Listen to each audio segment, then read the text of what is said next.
Good morning and welcome back to our channel. আশা করছি সকলে ভালো আছো, আমিও ভালো আছি। আর গতকাল থেকে না প্রচুর ঠান্ডা পড়েছে। সকালে উঠেছিলাম তো সকালে মানে এত কুয়াশা পড়েছে, আর কালকেও যখন ঘুরতে বেরিয়েছিলাম এত ঠান্ডা পড়েছে। হঠাৎ করেই ঠান্ডাটা এলো, হাওয়া দিচ্ছিল তো সকাল থেকে। গেটটা খুলে এখন বাইরে যাই, তোমাদেরকে উঠোনে দেখাই কতগুলো ফুল ফুটেছে। গতকাল তো প্রচণ্ড ঠান্ডা ছিল, এতটা গরমের মধ্যে হঠাৎ করে একদিন ঠান্ডা, আর সকাল থেকে আজকে রোদের তো দেখাই নেই, একদম কুয়াশা হয়ে রয়েছে। এখন সকাল 8টা মতো বাজে, কিন্তু এখনও রোদের দেখা মেলেনি। আর গাছ ভর্তি এরকম কলকে ফুল ফুটেছে, আজকে অনেক ফুল ফুটেছে। রোজই ফুটছে গরম পড়ার সাথে সাথে, কিন্তু আজকে পরিমাণ একটু বেশিই ফুটেছে। সকাল থেকে ঘরদোরের যা কাজ থাকে মোটামুটি সারা হয়ে গেছে, পরিষ্কার পরিচ্ছন্ন করা। তারপর কাকিমাও সকালে বাসন টাসন ধুয়ে মুছে টুছে চলে গেছে। এরপরে আমি স্নান করব, স্নান টান করে তারপর যাব ঠাকুর ঘরে পুজো করতে, এখনও বাকি আছে। আর রোমিওর তারপরে মাংসটাও সিদ্ধ বসাবো, সেটা একটু বেলা করেই বসাবো। এখন এখানে বেগুন সিদ্ধ হচ্ছে রুটি দিয়ে খাওয়ার জন্য। আর বেলার দিকে আজকে একটু চিকেন স্যাটে বানাবো, সেই জন্য তার জোগাড়গুলোই এখন করব। সৌরভ গেছে বাজারে, তো এখন নিয়ে চলে এসছে চিকেন, ক্যাপসিকাম, টমেটো, তারপরে আদা রসুন পেঁয়াজ, এগুলো অল্প অল্পই তো লাগবে। আর আমি এখানে এখন সমস্ত কিছু কিউব করে কেটে নিয়েছি, পেঁয়াজ, ক্যাপসিকাম, টমেটো।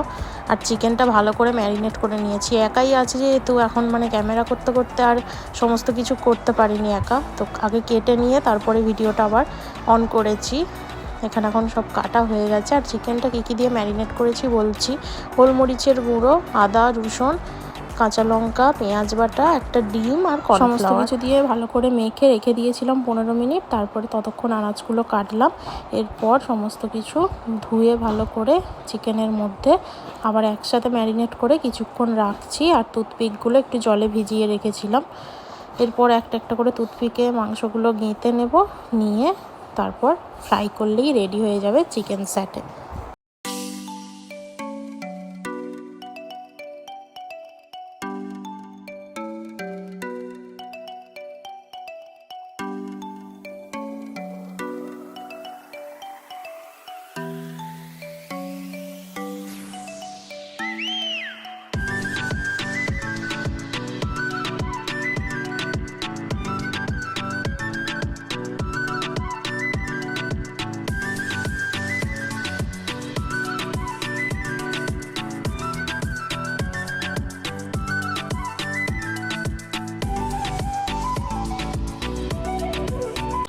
ফ্রাই করার জন্য ব্যাটারটা একটু বানিয়ে নিলাম। কর্নফ্লাওয়ার দিয়েছি, ময়দা দিয়েছি, আর তারপরে অর্ধেকটা ডিম দিয়েছিলাম ম্যারিনেটের সময়, আর অর্ধেকটা ডিম এখন দিয়েছি।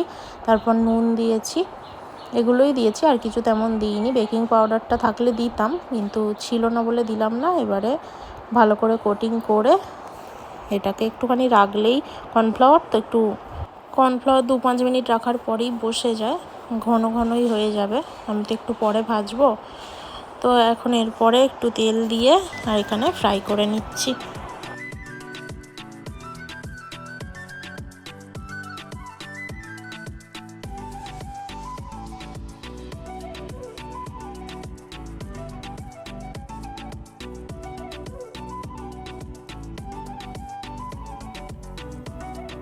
আজকে দুপুরের মেনুতে রয়েছে চিকেন কষা, তারপরে এখানে ডাঁটার তরকারি, ডাল, কুঁড়ুক ভাজা মানে মাশরুম ভাজা, সয়না ফুল ভাজা, আর তোপসে মাছের ফ্রাই, ভাত। আর এখানে তো আমি স্যাটে বানিয়েছি। আর তারপরে খাওয়া দাওয়া করে রেডি হয়ে রোমিওকে নিয়ে বাইকে করে আমরা এলাম প্রথমে যেখানে আমাদের গ্যারেজে গাড়ি থাকে সেইখানে। এরপরে কোনো আর ভিডিও শ্যুট করতে পারিনি, কারণ রোমিও গাড়ির মধ্যে এত হাঁপাচ্ছিল, এসি চালিয়ে দিলেও ওর কষ্ট হচ্ছিল, সেই জন্য জানলা খুলে দিয়েছিলাম, তাতেও ওর কষ্ট হচ্ছিল। ও একবারও মুখ বন্ধ করেনি। ওকে নিয়ে টেনশন করতে করতে আমরা অবশেষে এসে পৌঁছলাম কোলাঘাট। আর এইখানে আনার পর থেকেও সেই একইভাবে লোকজন ওকে দেখে ভিড় জমিয়ে ফেলছে, আর ও তাদেরকে দেখে এত ভয় পাচ্ছে, মানে ফাঁকা জায়গা খুঁজছে, সেখানে নিয়ে যেতে হবে। আর ও প্রচণ্ড হাঁপাচ্ছিল, তো ওকে দেখে আমারও রীতিমতো খুবই ভয় লাগছিল যে ওর কিছু অসুবিধা হচ্ছে হয়তো, আমরা বুঝতে পারছি না। জল খাওয়ালাম, তারপরে অনেকক্ষণ কোলে করে নিয়ে বসেই ছিলাম, কিন্তু ও হাঁপিয়েই যাচ্ছে। তো ও হয়তো ঘুরতে আসতে খুব একটা পছন্দ করে না, বা বাইকে হলে বেশি কমফোর্টেবল ফিল করে, গাড়িতে তো চারিদিকটা বন্ধ, ওর হয়তো ভালো লাগে না। যাই হোক, আমরা এখন কোলাঘাটে এখানে 1 কাপ করে চা খেয়ে আমরা বাড়ির উদ্দেশ্যে রওনা দেব। রোমিওকে বাড়িতে রেখে তারপরে খানিকটা পরে আমি এলাম মায়ের কাছে। তো মা ডিম টোস্ট বানিয়েছে, সবাই মিলে এখন খাচ্ছি। আমি, দিদি, তারপর আরেক দিদি আছে মাসির মেয়ে। মা সবাই খাওয়ার পরে দিদি বানিয়ে নিয়ে এসেছিলো চিলি চিকেন। তো চিলি চিকেন দিয়ে রাতে রুটি খেয়ে আর বাড়ি ফিরলাম।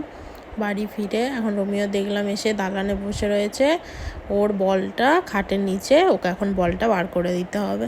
তো এই যে দেখা যাচ্ছে বলটা এখন ওকে বার করে দিই, এরপর ওকে খাওয়াবো। ভিডিওটা এখানেই শেষ করছি। সবাই ভালো থাকবে, সুস্থ থাকবে। Good night.